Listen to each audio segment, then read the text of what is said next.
नमस्कार विद्यार्थी मित्रांनो, मराठी लेक्चरवालीमध्ये तुम्हा सर्वांचे स्वागत. आपण आपल्या दैनंदिन जीवनात अनेकदा म्हणतो माझं वजन 50 किलो आहे, पण शास्त्रीय भाषेत सांगायचं झालं तर हे वाक्य चुकीचं आहे.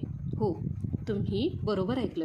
शास्त्रानुसार वस्तुमान म्हणजेच मास आणि वजन म्हणजे वेट या दोन पूर्णपणे वेगळ्या संकल्पना आहेत. आजच्या व्हिडिओमध्ये आपण यातील नेमका फरक, त्यांच्या व्याख्या आणि काही रंजक उदाहरणे पाहणार आहोत. चला तर मग विद्यार्थी मित्रांनो सुरू करूया. तर बघा विद्यार्थी मित्रांनो, जे काही पहिलं आहे ते काय आहे बघा. वस्तुमान म्हणजे काय काय आहे बघा. वस्तुमान म्हणजे काय तर विद्यार्थी मित्रांनो, कोणत्याही पदार्थात असलेल्या जो काही द्रव्य संचय, ज्याला आपण काय म्हणतो रे, मॅटर. सोप्या भाषेत सांगायचं तर एखादी वस्तू किती अणूंनी किंवा कणांनी बनलेली आहे म्हणजे त्याचं वस्तुमान. लक्षात आलं का? काय सांगितलं मी की वस्तुमान म्हणजे कोणत्याही पदार्थात असलेल्या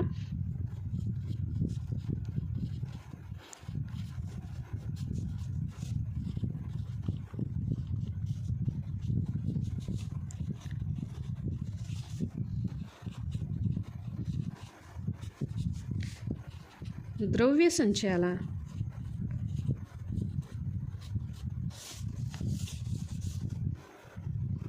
म्हणजेच काय विद्यार्थी मित्रांनो, मॅटर आपण वस्तुमान असे म्हणतो. किंवा काय, एखादी वस्तू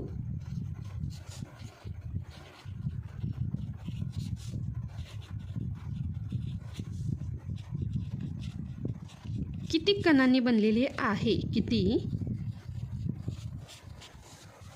कणांनी बनलेली आहे म्हणजे त्या वस्तूचं बनलेली असते म्हणजे त्या वस्तूचं वस्तुमान. लक्षात आलं का? आता बघा, वस्तुमान ही काय आहे रे, अदिश राशी आहे. काय आहे बघा, वस्तुमान ही एक काय आहे रे, अदिश राशी आहे. तर विद्यार्थी मित्रांनो, आता अदिश राशी म्हणजे काय हे जर तुम्हाला ही संकल्पना स्पष्ट म्हणजे समजून घ्यायची असेल तर तुम्ही एकदा मराठी लेक्चरवालीला नक्की भेट द्या. कारण अदिश राशी म्हणजे काय आणि सदिश राशी म्हणजे काय ह्यासाठी जो काही व्हिडिओ मी बनवला आहे तो आपल्या चॅनेलवर मी अपलोड केलेला आहे. तर ही संकल्पना समजून घेण्यासाठी एकदा नक्की भेट द्या.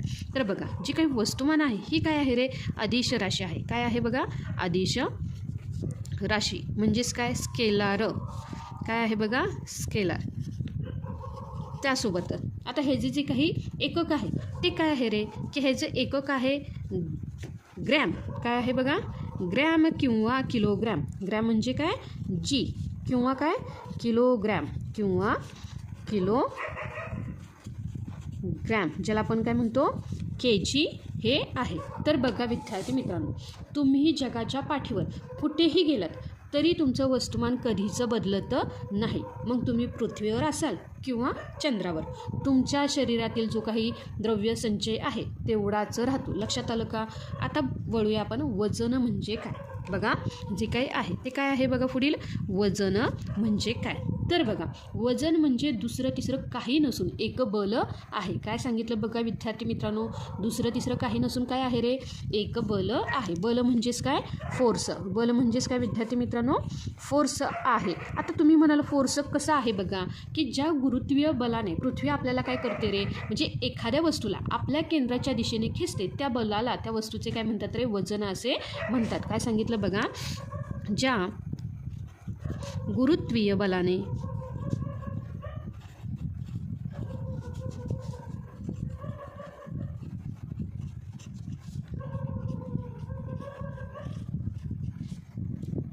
पृथ्वी एखाद्या वस्तूला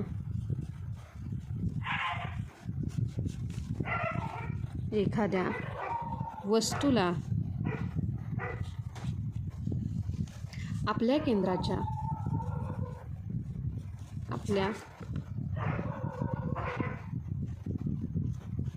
दिशेने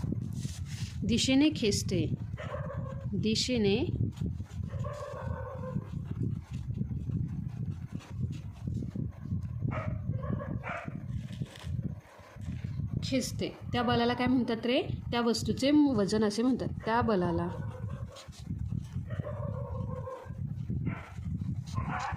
त्या वस्तूचे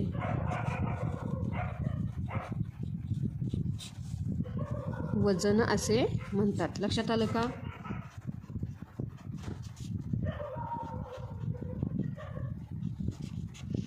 तर बघा विद्यार्थी मित्रांनो, आता बघा वजन ही काय आहे रे, तर वजन आहे सदिश राशी. काय आहे बघा, वजन आहे सदिश राशी म्हणजेच काय, ती व्हेक्टर आहे, म्हणजे व्हेक्टर क्वांटिटी. वजन ही काय आहे रे, सदिश राशी, कारण त्याला दिशा असते, कारण ती काय होते रे, केंद्राकडे खेचली जाते. लक्षात आलं का? वजन काय आहे रे, सदिश राशी. काय आहे बघा, सदिश राशी म्हणजेच काय, व्हेक्टर क्वांटिटी. त्यासोबतच आता बघा वजनाचे जे काही SI एकक न्यूटन, काय आहे, SI एकक न्यूटन हे आहे. वजनाचे एकक काय आहे बघा, हे SI आहे. काय बघा, SI मध्ये काय आहे ते न्यूटन.